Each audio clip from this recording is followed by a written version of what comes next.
Unity with blood ডোনাৰ্ছৰ প্ৰচেষ্টা হ'ল সদায় আৰ্তজনক সহায় কৰা। তাৰ উদ্দেশ্যে আমি 2019 চনতে জন্ম হৈছিল। আমি সচৰাচৰ আমি প্ৰত্যেক দিনাই ৰক্তদান কৰোঁ। কিন্তু আমি কিছুদিনৰ পৰা লক্ষ্য কৰিছোঁ যে মঙলদৈ চহৰত কেইজনমান ব্যক্তি আছে যি নেকি এই গৰম দিনতো যথেষ্ট সংখ্যক কাপোৰ লেতেৰা কাপোৰ পিন্ধি পৰিধান কৰি বহি থাকে বা ঘূৰি থাকে, অনাই বনাই ঘূৰি থাকে।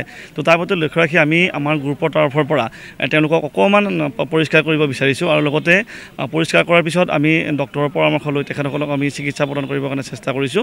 আৰু যি আমি প্ৰথমে মিলন বোলা যিজন ব্যক্তি তেখেতক সম্ভৱতঃ আমি গম পোৱা মতে বহুদিন আগৰ পৰাই দেখিছোঁ।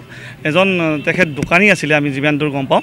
আৰু দোকান কৰাৰ পিছত তেওঁৰ কি হ'ল ক'ব নোৱাৰোঁ। এতিয়া অনাই বনাই ঘূৰি ফুৰে। প্ৰায় আমি মঙলদৈ চহৰ কৰ্মী চকত বহি থকা দেখি পাওঁ। ট্ৰেফিকৰ ওচৰতে হওক বা এটা অফিচৰ সন্মুখতে বহি থকা দেখি পাওঁ। আৰু আজি আমি গ্ৰুপৰ সকলো সদস্য তথা আমি এই অঞ্চলৰ সকলো ৰাইজ তথা আপোনালোকৰ সহযোগত আমি তেখেতক অকণ পৰিষ্কাৰ কৰি দিব পাই আমি নিজকে ধন্য মানিছোঁ। ইয়াৰ পিছত আমি তেখেতক আজিৰ লগে লগে আমি ডক্টৰৰ ওচৰত অকণমান তেখেতৰ যিহেতু দেখাই পাইছে এতিয়া দেহৰ অৱস্থাটো খুব বেয়া হৈ গৈছে। তো ডক্টৰৰ ওচৰত আমি নি অকণমান ট্ৰিটমেণ্ট কৰাৰ চেষ্টা কৰিম। আৰু তাৰপিছতে আমি অহাকালিলৈকে তেজপুৰ যি মেডিকেল আমাৰ মেণ্টেল যিখন হস্পিটেল আছে তাতে নি ডক্টৰৰ পৰামৰ্শ অনুযায়ী যিখিনি কৰিব লগা আছে আমি সেইখিনি পদক্ষেপ হাতত ল'ম। যথেষ্ট মানে কিছু সংখ্যক বেছিখিনি পইচাৰে বেয়াও হৈ গৈছে। যথেষ্টখিনি পইচা দেখিছোঁ। উক্ত পইচাখিনি আমি এতিয়া মানে আমাৰ মাজতে ৰাখি তেখেত যেতিয়াই অলপমান ভাল হ'ব তেখেতক আমি সেইখিনি আমি তেখেতক চমজাই দিয়া হ'ব।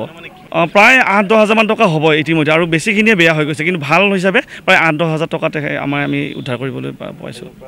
হয়তো বেছি কিছুসংখ্যক মানুহে হয়তো তেখেতক খাব দিয়ে, হয়তো খাব দিয়া পইচাখিনি হয়তো তেখেতে নিকিনে বা বেলেগে দি দিয়ে। সেই পইচাখিনি প্ৰত্যেকটো মানে চোলাতে তেখেতে লৈ যায়। আৰু প্ৰত্যেকটো চোলাত থকাৰ বাবে যিমানখিনি পিন্ধিছে প্ৰায় 20-25 কেজি ওজন হ'ব তেওঁ কাপোৰৰ যিখিনি ওজন দূৰে থকাৰ পাছত বেছিখিনি বেয়া হৈ গৈছে। আৰু যিখিনি ভাল পইচা আমি তেখেতক পুনৰ ঘূৰাই দিয়াৰ চেষ্টা কৰিম। আমি নিশ্চয় আমাৰ এই কামখিনি আমি অনাগত দিনতো কৰিম।